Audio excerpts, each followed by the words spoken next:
ఒక 400 ఎకరాల చెట్లు కొట్టకపోతే మంచిది అనిపిస్తుంది. నాగేశ్వరన్ గారు సార్ ఇక్కడ సార్ అంటే మీరు కల్కితో అంటే వేల కోట్లు వసూలు చేశారు. దానికి ముందు సినిమాలు కూడా సూపర్ హిట్స్ అయినాయి అన్నీ, అంటే కమర్షియల్గా హ్యూజ్ సక్సెస్లు కదా. బట్ మీరు చూస్తే మాత్రం ఎప్పుడు కూడా అంటే మీరు ఉండే అటైర్ కానీ మీరు వాడే కార్ కానీ ఇవన్నీ కూడా ఏంటంటే ఒక మీరు చేసే సినిమాలకేను మీరు ఉండే లైఫ్ స్టైల్కి చాలా డిఫరెన్స్గా ఉంటుంది. అంటే ఈ ఎవడే సుబ్రహ్మణ్యం లాంటి ఈ ఫిలాసఫీ ఏదైతే ఉందో మీ లైఫ్కి అడాప్ట్ చేసుకున్నారా, లేకపోతే ఎందుకు అంత డిఫరెంట్ లైఫ్ స్టైల్ అంటారు మీరు?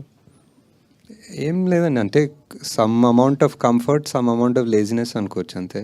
ఆ రెండు కలిపి ఉంటే అలా ఉంది. And I don't like to waste things, అంటే ఊరికే ఎక్కువ తీసుకొని వాడకుండా పెట్టుకోవడం.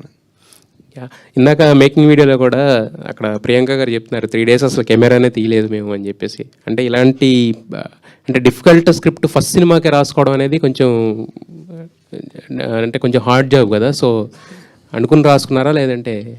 లేదు, డెఫినెట్లీ అనుకునే రాసుకున్నాము. అండ్ అదే చెప్తున్నా కదా, ఒక చిన్న సైజ్ ఇమ్మెచ్యూరిటీ లేకపోతే అలాంటి సినిమా తీయలేమంటాను.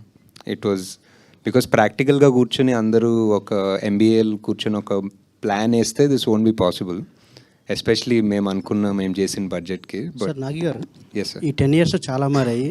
మీరు అప్పుడు ఫస్ట్ మూవీ డైరెక్టర్, ఇప్పుడు కల్కి లాంటి పెద్ద ప్రాజెక్టు డైరెక్టర్. మీరు ఈ 10 years ఇంత ఎదిగినా మీరు సక్సెస్ఫుల్ డైరెక్టర్, ఒక స్టార్ డైరెక్టర్ అయినా కానీ ఇంకా మీరు ఆ సింప్లిసిటీ ఇంతమంది అడిగినట్టు ఆ సింప్లిసిటీ ఎలా కంటిన్యూ చేయగలుగుతారు అన్నారు. నేను అదే లేజినెస్ మీట్స్ కంఫర్ట్ అని చెప్పాను.